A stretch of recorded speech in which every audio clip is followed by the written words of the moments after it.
আজ বানাবো নরম নরম কড়াইশুঁটির কচুরি বানাবো। চলো কিভাবে আমি বানাই। কড়াইশুঁটিগুলোকে প্রথমে আমি মিক্সিতে দিয়ে তাতে 1 ইঞ্চি আদা, 2টো কাঁচা লঙ্কা দিয়ে একটু জল দিয়ে এটাকে ভালো করে একটা স্মুথ পেস্ট বানিয়ে নিলাম। তারপরে কিন্তু আমি ময়দাটাকে মেখে নেব। ময়দা মাখার জন্য এখানে প্রথমে একটু লবণ, একটু চিনি, একটু জোয়ান আর একটু কালো জিরে দিয়ে দিলাম।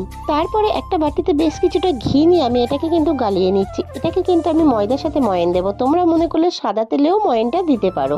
তারপরে একটা এইভাবে ডো তৈরি করে নিলাম। এই যে দেখো ময়দার একটা এইভাবে এটাকে আমি কিন্তু 15 মিনিটের জন্য রেস্টে রাখবো। সেই ফাঁকে আমি কড়াইশুঁটিটাকে ম্যারিনেট করে নেবো। প্রথমে একটু ঘি দিলাম, তারপরে কালো জিরে দিলাম, দিয়ে আমি এটাকে কিন্তু কড়াইশুঁটিটাকে কিন্তু আমি এটা ভালো করে যাতে না এতে কড়াইশুঁটির গন্ধটা থাকে সেই জন্য কিন্তু আমি এটাকে ভালো করে এটাকে ম্যারিনেট করে নিচ্ছি। এই যে দেখো আমি এখানে লবণ দিয়েছি, চিনি দিয়েছি আর একটু দিয়েছি ছাতু, যাতে সুন্দর একটা টেস্ট আসে। আর আমি এটাকে বানানোর জন্য এইভাবে একটা লেচি করে নিচ্ছি। দেখো লেচিগুলো খুব ছোট নেই, খুব বড়ও হবে না।